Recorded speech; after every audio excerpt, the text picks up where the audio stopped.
morning. Okay, let me fix this a little bit. There you go. Hi. Good Sunday. So it's me again. I'm Anatai. I'm the owner of Anatai Wellness Institute, and I'm currently live on Facebook and Instagram. And this is going to be happening every Sunday at 10 a.m. Hawaii Standard Time. So put that on your calendar and submit your question. So, kind of have a change of plan today. I'm not going to talk about what I original plan I was going to do, but I'm going to talk about or actually answer your questions about weight loss because that's kind of like something that I'm focused on in my blog posts and things like that. And the reason why is because in my line of work, same patient every day, that's something that I see. And I feel your frustration. I see people, hello, I see your frustration trying to lose weight and just doing all the right thing, right? All the right thing that your doctors, your dietitian, your trainers, and everyone tell you to do is to cut the calories and exercise a lot and still nothing happens. Or you lost the weight or something happens and then you gain all the way back. And like I said, I see that every single day and I can and I feel the frustration because I can help you with that. But I need to have a bigger voice because all this noise out there.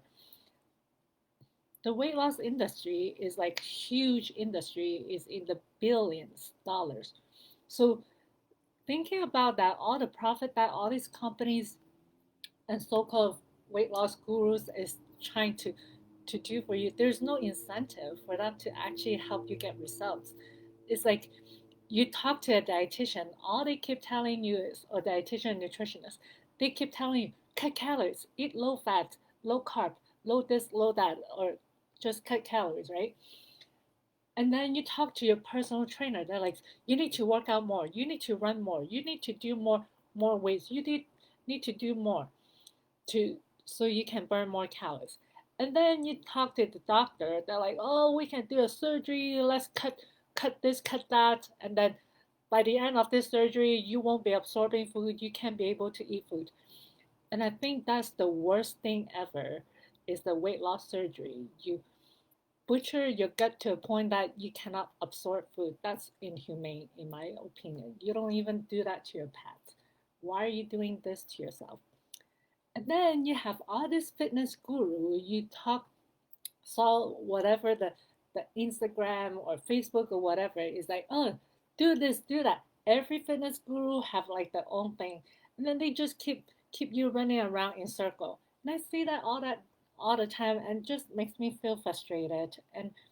Um, and on the very first episode of this, I talk about my background, and my background is actually I'm a pediatric dietitian, and the reason why I become interested in helping women is because I start seeing adult women, and when I work with kids and the families, these are kids with very special and rare genetic disorder, and I can help find them a meal plan that works for them or eating plan that works for the genetic um, background and help them to thrive and survive and live like a human being. But but when I start seeing adults and I see most of the weight loss because I figured that will be the easiest for a pediatric dietitian to help. So I told the clinic, just schedule me with all the weight loss patients. And then one after another, they just all come back and fail. Like I was like, how come you can follow this diet? Or I start getting a lot of patient referral where they try everything. They restrict their calories intake, they're dieting, they're exercising 2 hours every day, eating 1,200 calories or less a day and still not losing weight. I was like, it's like, what the heck? Like, what's wrong with these people? Why they can't lose the weight? And then after a few patients, I was like, you know what?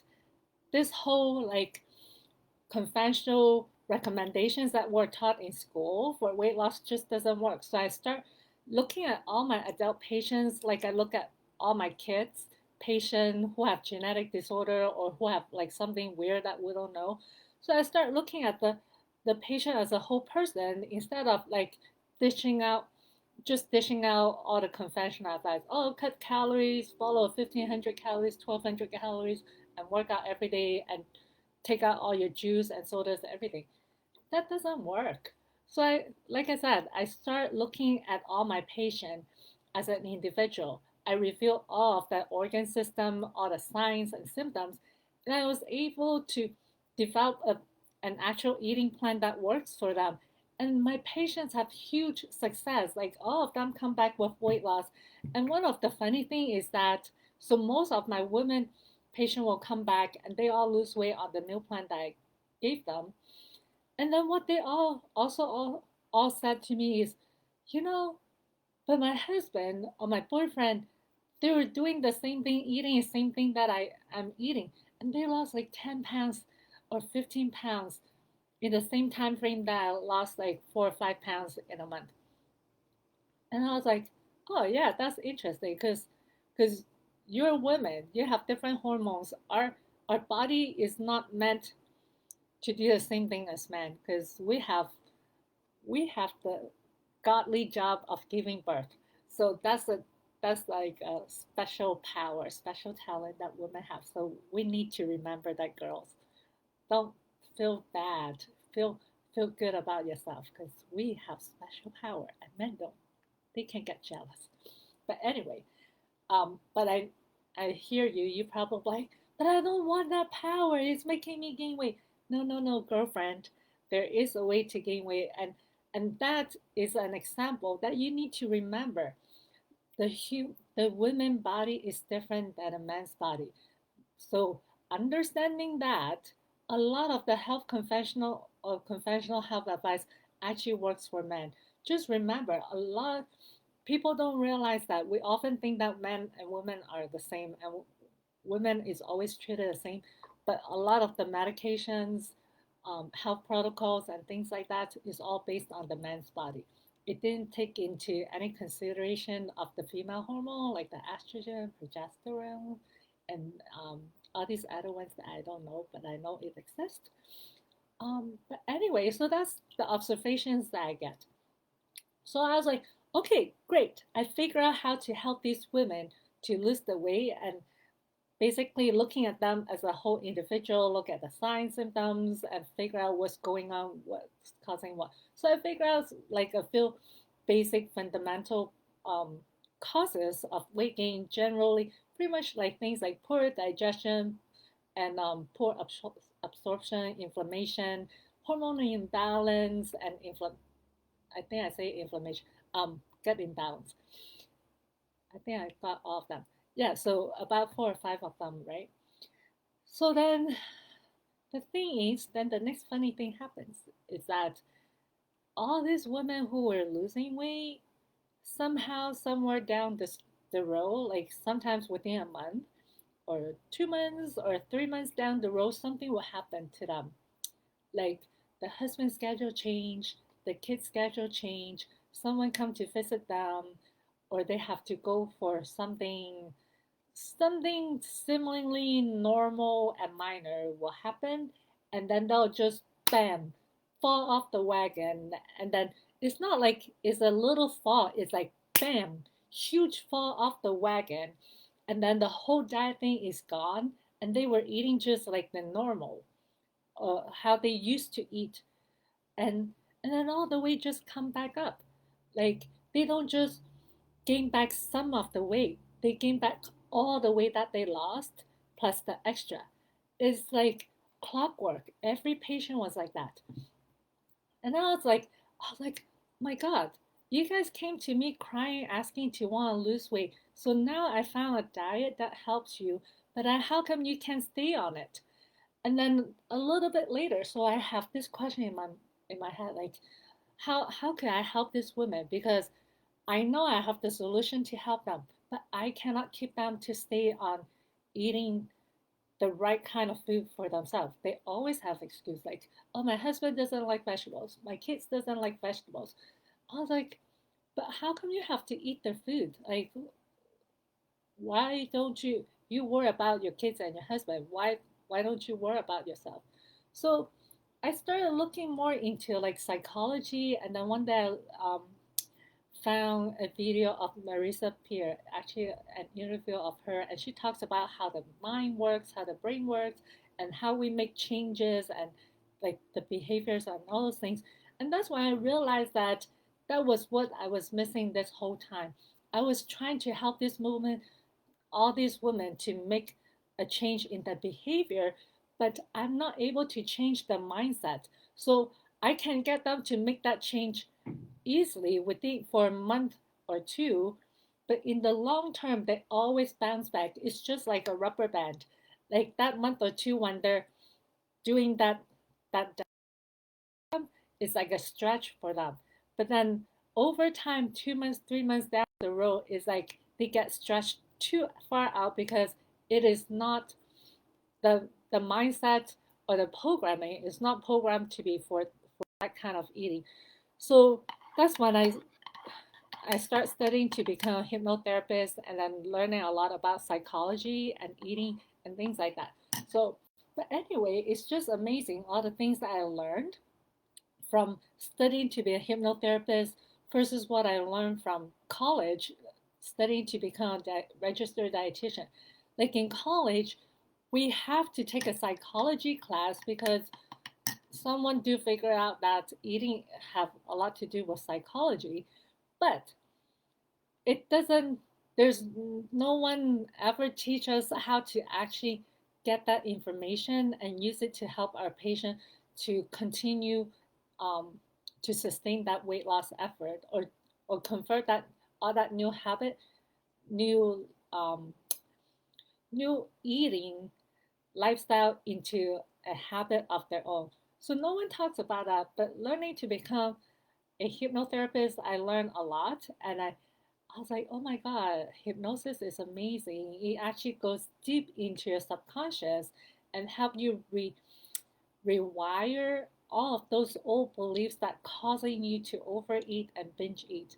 And like, and we often think that eating too much is the cause of weight gain, but the truth is we eat for many, many, many, many psychological reason, and some of this psychological reason doesn't even have anything to do with food. It's more so about how we perceive the world when we're growing up, how we try to protect ourselves, and all these other things. But anyway, I'm not going to talk too much about that. It's probably something I will talk about later. But like I said, I'm going to answer questions today. So let me take a sip. So today I didn't have time to make my breakfast yet, so I'm just drinking my um, green tea cashew milk. I like to warm it up because when I heat it up, something inside the cashew actually thickens it. So it's kind of like a hot smoothie, except it's super high in protein because I put a load of protein powder in it too. And I'll talk about the protein powder later in another time. Because I kind of told people not to use protein powder, but I use it for other reasons. So anyway, let me look at the question. I went over the blog this morning, or actually not the blog. I went over the Facebook group and look at some of the um, questions that people have and frustration that people have, and I'm going to answer it here. So give me 1 second. Let me get to the first one. I might or might not be able to answer everything, but I'll try. But if not, I'll answer it next week. Okay, this I'm not going to say the name because it's from the Facebook group. So, but I'll just read what the post is about. So, I think I'm overthinking. I'm getting frustrated because of all the work and things I have cut out, and I still don't see a change. I count my calories and track everything, including more water in the diet. Am I supposed to burn more calories? Okay, let me reread this. Am I supposed to burn more calories than I take in a day or part of? That's probably a really stupid question, and for that I apologize. My brain is just not working. Wondering if I need to change it up. I'm currently consuming about 1,500 calories a day and doing 20 to 45 minutes cardio every day or every other, depending on work schedule. Okay, like I said, I hear this thing a lot like you're doing everything right, you're eating low calories, exercising every day or almost every day, and still not see any weight loss results. So there are many different ways to explain this question. Like this is just a question posted on Facebook group. So, but I don't know this person's background, what the history, what they have tried. But what I do know is when you go on a low calorie diet, it changes a lot of things. When you go on a low calorie diet, it changes your metabolism and it changes your mindset, how you think about food. So, and this is all on studies. There are studies to support that, but I'll actually talk about two studies. So the first studies you probably heard me talk about in my other video is the Minnesota starvation study that is done in World War II. And that study followed, actually the studies recruited mostly men. Is not a women's study, but the outcome might be a little bit different, but it'll be pretty much the same idea. So they follow these healthy men or have these healthy men um, recruited to the study. So the purpose of the study is they want to study how starvation affects a person because during World War II there was a lot of starvation and famine happening because of the war. So a lot of people actually don't have enough to eat, not by choice, but by circumstances. So the scientists want to figure out what happened to the body when it's under extreme starvation and also how they can help these people regain their strength and gain their weight back without killing them. Because one of the things that most people do not know, unless you're someone like me or a doctor or nurse who works in a hospital, is that when you go on extreme dieting and calorie restriction and then suddenly eat a lot of food and a lot of calories, you can actually die from that. And it's something called refeeding syndrome.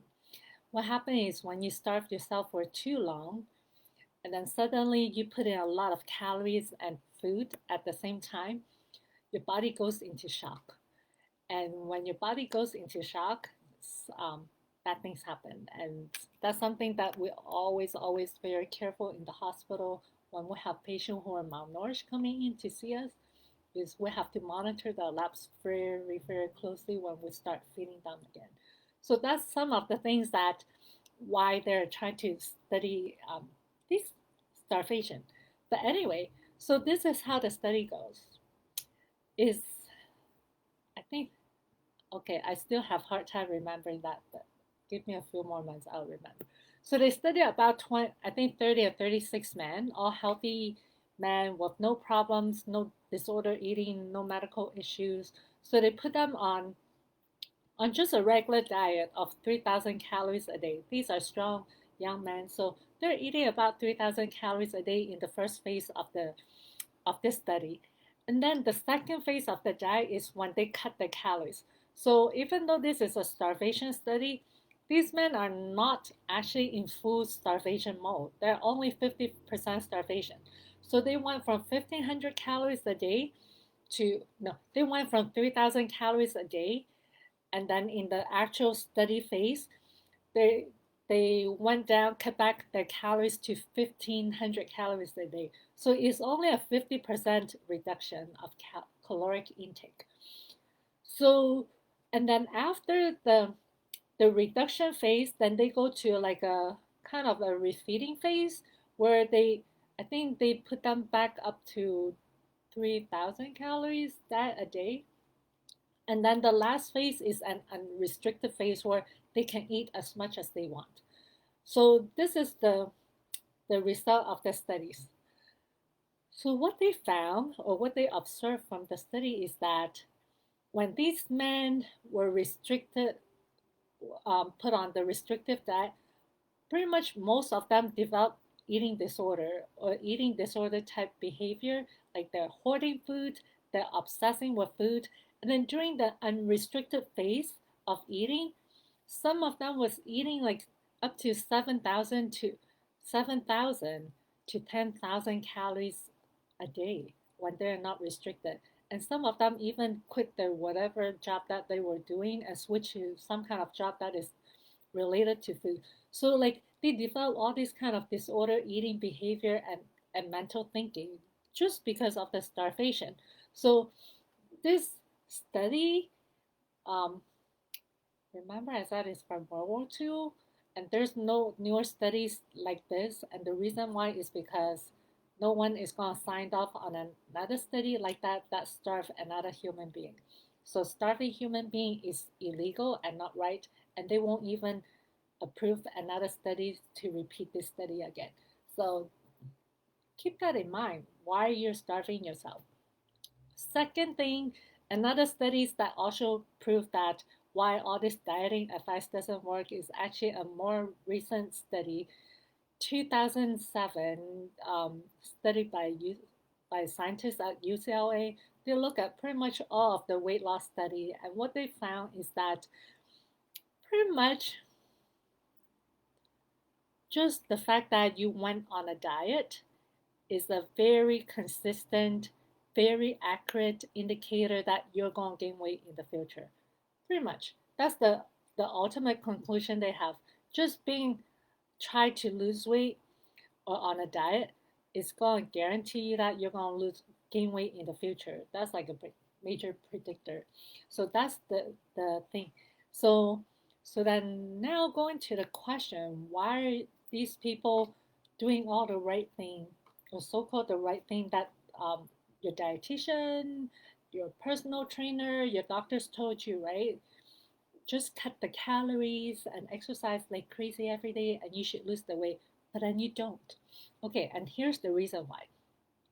When you cut calories, say you normally eat at 2,000 calories a day, and then you drop your calories like you're advised to. So you went down to say 1,200 calories. That's kind of standard that I see all the time. 15, 1,200, sometimes even 1,000 calories. When you drop your calories intake, all these recommendations just assume that the human being is like a bucket.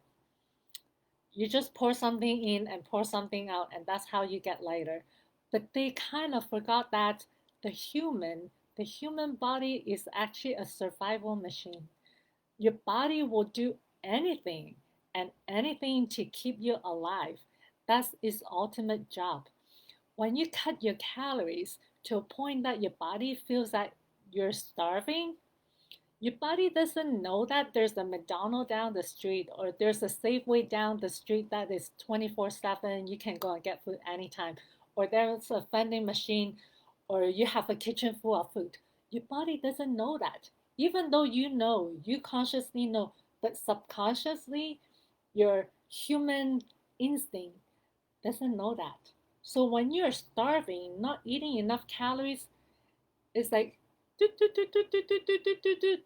Emergency, emergency, there's not enough food. So you actually activated the emergency response system in your body going on high alert. So basically, it's your fight, flight, or freeze, fight, flight, or freeze response. Anyway, your emergency response system is on high alert.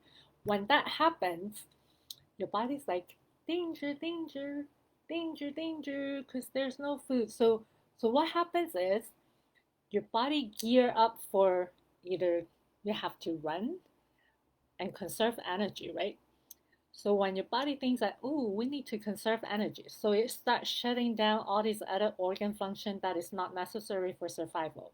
So things like your digestion's gonna be shut down. So some of you is probably having a lot of digestive issue like bloating or stomach pain, constipation, diarrhea. Those are signs that your digestion is shutting down because your stress alert is like, gotta keep the energy, gotta shut things down and reserve the resources just in case we need to run or hide. Um, and then your immunity also gets shut down because it's like, you know what? It's more important that we survive right now. It's okay if some bugs comes in. So immunity is shut down as well. So some of you might have autoimmune disorder as well. Um, and then so all your body is like going on high alert. And that might explain why some of you have anxiety or anxiety issue, like constantly worrying, thinking something bad is going to happen because your body is on high alert. It's looking for danger to avoid. So that's what happens when you cut your calories is you activate the survival mechanism and activating the emergency response system.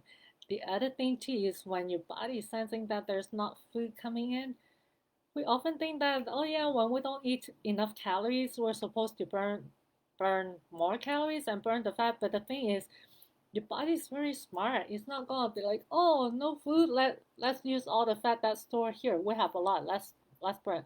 The body doesn't think that way. It's trying to conserve the fat as well. So one of the things I'm gonna talk a little bit about um, biochemistry here. When your stress hormones is high because of the stress from not eating, so your body is trying to overcompensate. It might break down some muscle tissue to try to create sugar because sugar is the quickest source of energy to use in the body. Remember now, your body is on high alert, getting ready for you to run anytime if danger comes too close to you. So your body have like raise the blood sugar level, making sure that you have enough resources just in case you need to run. So when your blood sugar is high, your insulin follows. When your insulin level is high because of the high blood sugar content, all those are signals telling you that, hey, lock the fat in, keep the fat away, we're keeping the fat. So it's like your bank account having security locking it in, like, oh, all the fat is locking, we're not going to use it, we're going to break down tissue and convert it into sugar and use the sugar because we might have to run anytime at the drop of the pin. So that's what happened when you starve yourself and activated the survival mode. So that's one of the reasons why you're not losing weight when you try to restrict your calories and exercise excessively to create that calorie deficit. Um, so another thing that happens is when you drop your calories intake, your body drops your metabolism. So like I mentioned about um, so when your calories intake drop from 2,000 calories to 1,500, your body matches the metabolism along with it. People often assume that your metabolism stays the same. You drop your calories and you're going to lose the weight because of this deficit. It's not like that. It doesn't work that way. So what happened is you go from 2,000 calories a day to 1,500 calories a day. So your body do the same. Okay, I'm usually burning 2,000 calories a day. I'm going to drop and match you right here. So you're like, oh yeah, that's great. Now I'm lower calories and I lost my weight, get to my goal weight. So screw the diet. I'm going to go back to what I was eating. So you go back to 2,000 calories diet, right? And you think that, oh yeah, I should still be at least maintaining my weight, right? But no, your calories, your metabolism now is staying here because you have told your body that I don't need to burn that much calories. So your metabolism stay here. So when you went off your diet and go back to your old eating habits, you see this gap now? This is the gap that's causing the weight gain. And that's the reason why people feel like, how come I'm not losing weight? Because when you do this calorie restricting frequently, like yo-yo dieting, you drop your calories for a while and then you go back, then you diet again, then you go back. This yo-yo dieting mess up your metabolism. Your metabolism might go a little bit, but then you go slower. Go a little bit, go slower. Go a little bit and go lower. And then eventually your metabolism just messed up. Then it doesn't matter what calories level you're eating, your body's still not responding because the body's like, okay, I'm confused and I feel not safe because I'm not getting enough calories to eat. So I'm just going to keep my metabolism low and keep storing fat just in case famine, starvation happens again. And remember, that's how your body thinks. You need to treat your body as a very, very smart machine that's keeping you alive, and that's why we need to love our body because it loves us back. But anyway, so that's one mechanism. And then I talk about like the starvation study, how people become more obsessed with food. So some of you have probably know or have experienced this where you eat super clean, eat this low calories diet for like weeks, and then suddenly one day you just like forget it. I'm just gonna eat whatever I want. Give me the ice cream, get me the cookies. And then you just go binge. And that's what happened. Is that the starvation causes the binging. Part of it is again going back to the survival mode, is like you've been starving. So your body is just on a higher alert looking for food when you're starving. So when you're starving, even though you logically using your logical mind to control that urge to eat, but then your body is also sensing this thing that, hey, look for food, look for food, look for food. So you become more obsessed with food. Anytime you see food, hear someone eat, you're on high alert. Like you probably have noticed when you're starving, you think about food all the time. And that's not because something's wrong with you, but that's how your body keeps you alive. Because you don't have food, then you need to look for food. So when you starve yourself, you're obsessed with food. And then when the point and sometime somewhere came, you're like, oh my God, I can't do this anymore. And you just gorge on food because not because you actually have an eating disorder, but that's how we call. But it's because survival purpose is we need to stuff your body as much as possible when there's food, just in case famine and starvation happens again. And that's what happened, and that's how a lot of times people have binges, and the binges usually happens when you try to restrict food. So speaking of all of that, and understanding how the regular low calorie and exercise a lot lifestyle doesn't work for weight loss, then we just have to reverse engineer and do all the opposite of that. And it might feel kind of weird for you initially, like having to eat until you're full, eating all the food that you're told not to eat. But let me just put this out in front of you. If like how many times have you tried dieting this year, and how many times have you actually is successful lose the weight and keep it off? If you've tried many times and still not working, I think it's time to change your strategy because you have very good evidence that what you've been told to do and what you've been doing is not working. Like this just this past month I saw my one of my patients came back for follow up, and she just gave birth. She gave birth like 5 months ago, I think. Anyway, so she just gave birth, and then she went on this starvation diet, try to lose the weight, and then she's like, I don't know what I'm doing wrong. I cut back on the calories, and I'm exercising every day with my husband, and I still ended up gaining 15 pounds, like the amount of weight that I gained during my pregnancy. And then on top of that, my breast milk supply was decreased. So I explained to her, look, you just gave birth. You just spent 9 months creating a human being. Your body went through a lot of stress. So knowing that you shouldn't be restricting yourself, you should be focusing on healing your body, recovering, helping your body to recover from the weight loss. Hi there. So so I help her understand that because she just went through a huge like stress to her body, 9 months of creating a human baby.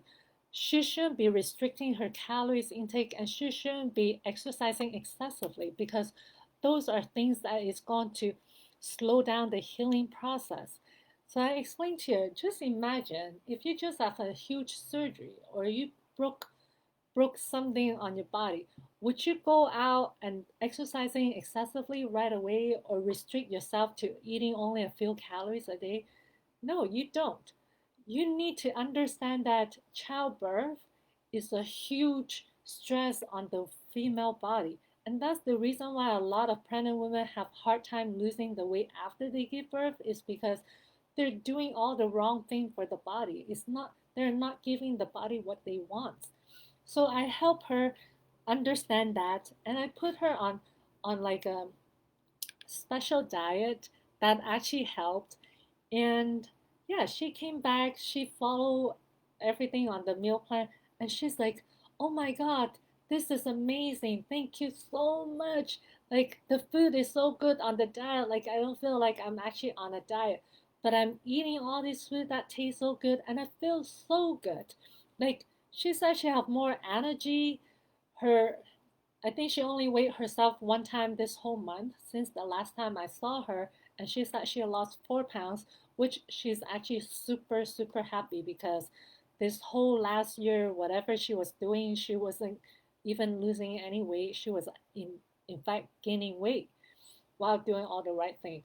So she was super happy that she lost 4 pounds, have more energy, her skin clear up, and then and then again, same thing I told you, right? She's like, yeah, but my husband's like he lost 10 pounds doing the same thing.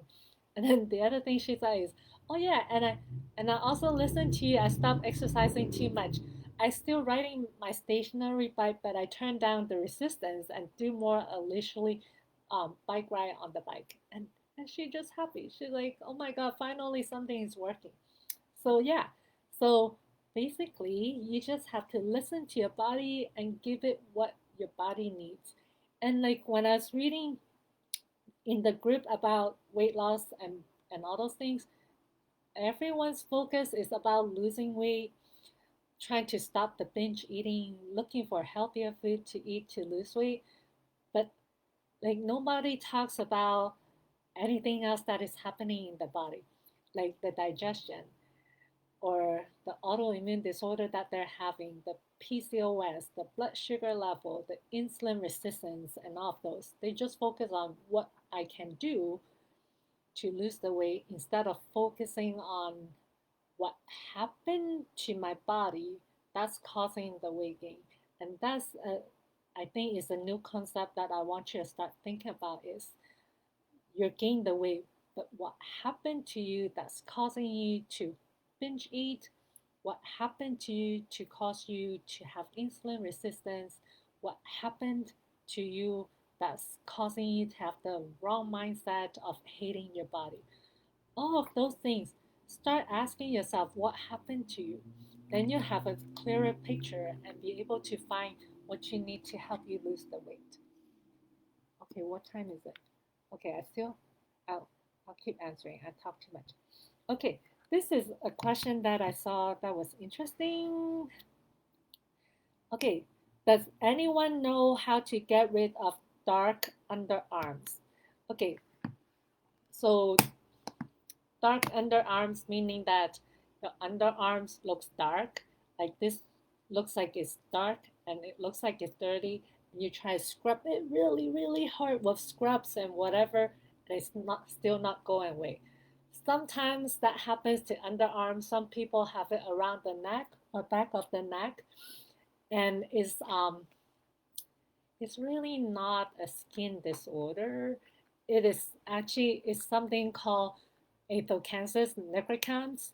It is actually a sign of insulin resistance. So we see that quite often in people who are overweight or obese or have insulin resistance. And what insulin resistance basically is that when your body, so normally when you eat any food that has carbohydrates or food that can be converted into carbohydrate, your body responds by producing insulin. So sugar in, insulin comes in, and insulin's job is to bring the blood sugar level low by taking the sugar from the blood into the cells. But in the case of insulin resistance is the the food with the sugar comes in, so the blood sugar is high after eating, which is normal. Then your insulin comes in, supposedly do the job to bring the sugar into the cells and bring the blood sugar level down. But now, for whatever reason, actually, there's very good reason for this, and I might explain it. So when the insulin comes in because of the higher blood sugar after meal, the body is not responding to insulin. The cells is not opening the door for the sugar to goes in. And one of the major reasons for this is usually because the cells are so packed with fats from all these years of eating too much carbohydrate. Because one of the thing is that when when you eat sugar or carbs that turns into blood sugar, insulin comes in, insulin push the sugar from the blood into the cells.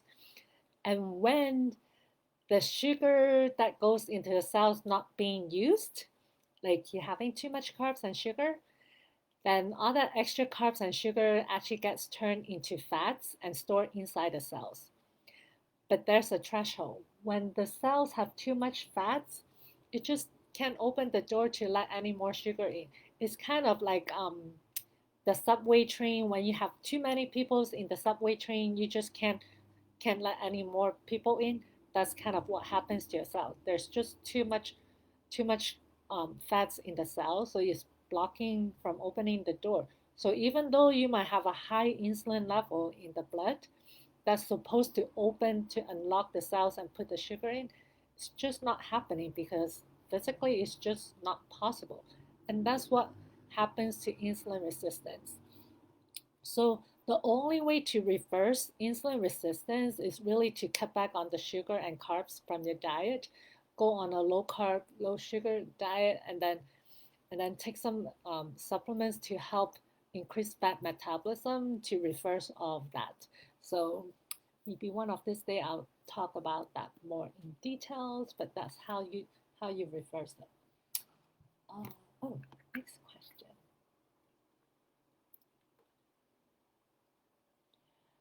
Uh, okay, this is a long one. I'll just do a short question here. Can someone help me understand intermittent fasting? How do I know when to eat and when to not?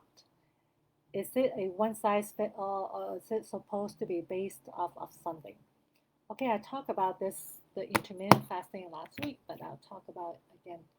So intermittent fasting basically is nothing fancy. It just means that for a period of time of the day, you just don't eat. And that period usually is a long period. And then, like I explained last time, intermittent fasting is not something new, not anything fancy. Human being has been practicing intermittent fasting since the beginning of time, since the sun has ever first rise and set. Because back then, many, many thousands of years ago, before there's electricity, humans go to sleep when the sun goes down and wakes up when the sun comes up.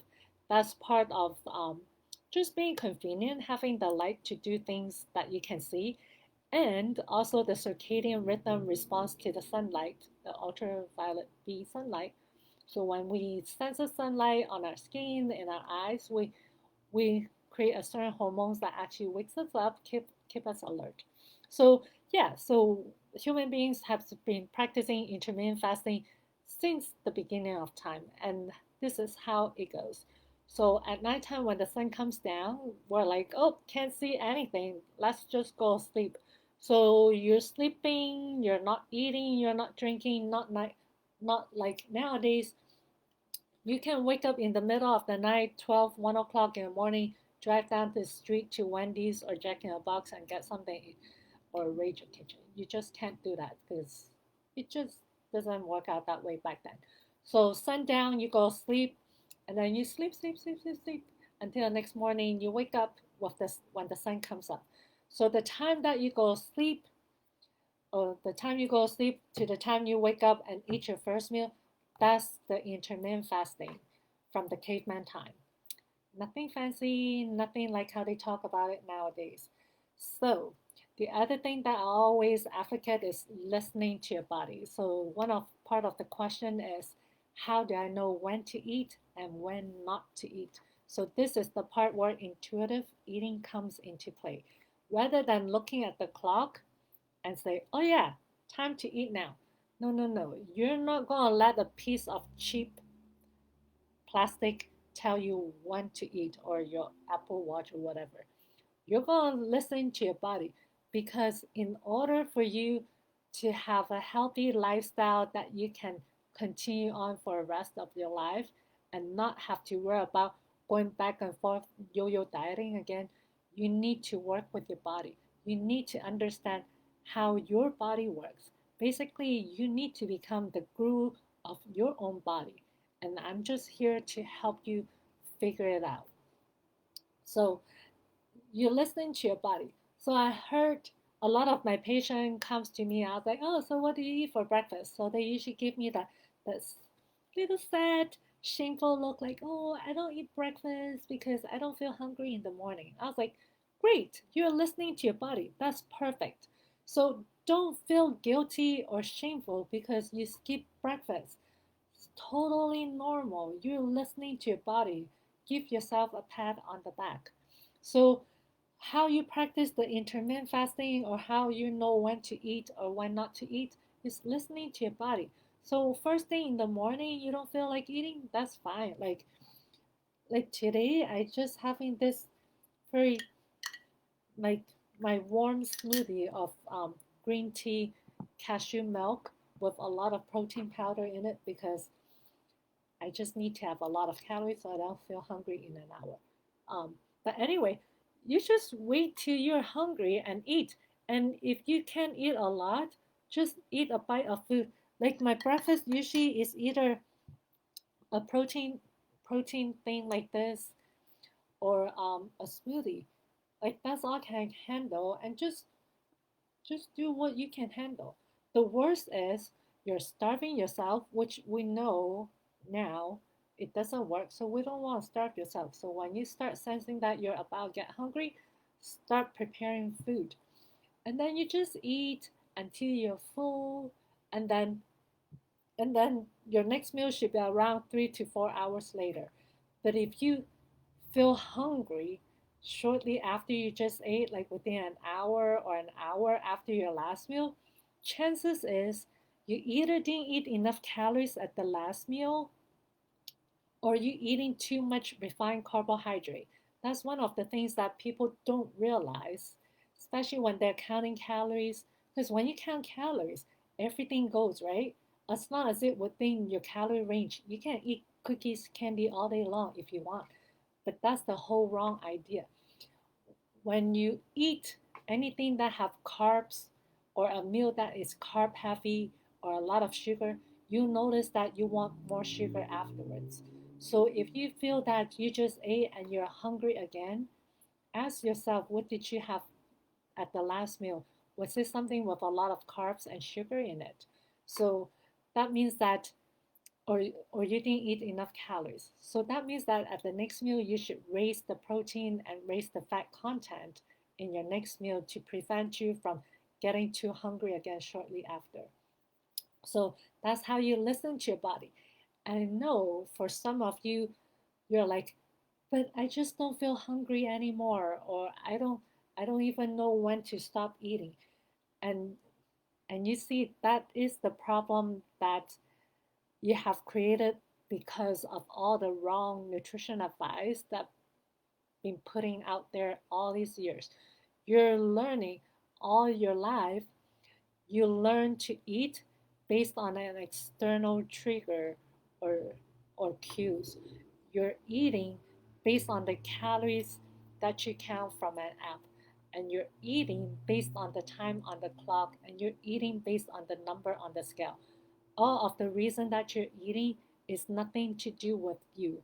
So your eating basically is not in tune with your body. And that's the reason why all this dieting effort fails, because you're eating and doing things that is not for your body. That's why your body doesn't feel comfortable with what you do. And every time you go on a diet, you always bounce back because you're not doing something that match your body. So Unknown caller.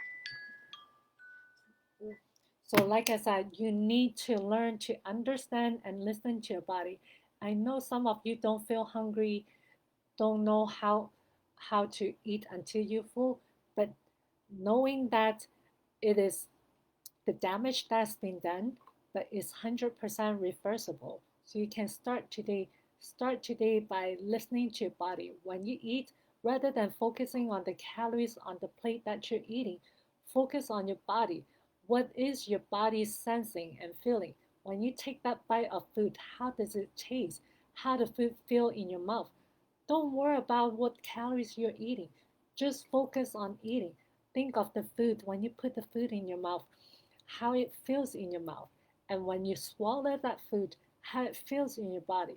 Because if you've been not paying attention to your body, you just need to bring that focus back into your body. So, like I said, instead of focusing on what you're eating or what calories you're eating, focus on what your body is feeling when you're eating. After a while, you'll be able to start noticing the hunger and fullness sensation again. But again, you just need to retrain your body. And don't feel like you have to be 100% successful. It's a weight loss is a healing journey. It is not a crash course. It's not a quick fix. You didn't gain all that weight in a week or two. You gain it over time, over months, over years. So expect to give yourself some time. So you just need to be nice to yourself. Learn to talk to yourself and treat your body like it's your best friend's body or it's your kid's body. Like you won't starve your kid. Why do you starve yourself? And for those of you who are moms out there, think of what your kids is learning from your eating habits. If you want your kids to grow up to be adults with normal eating habits, they eat the normal portion because the body says I'm full and they're done, and you want them to have good relationship with food, you need to start from you because your kids are watching you every day. They see that you're starving yourself, they're going to learn that. When they see that you use food as a stress relief or as a coping mechanism, they learn it from you too. And when they grow up, they're going to do exactly the same thing that you're doing. So do it for yourself and do it for your kids. So start today, okay? All right. Well, that's all I have. Sorry I didn't answer a lot of questions, but like I said, I'll keep doing this every week. So if you have any question, burning question about weight loss or binge eating, disorder eating, and things like that, put it in the comment. Go to a Facebook group and put the questions there, and I'll answer it. Either maybe before the next Sunday talk, or I'll answer it during my free time. All right. Okay. Thank you so much, everyone. Have a wonderful Sunday. Okay. Bye.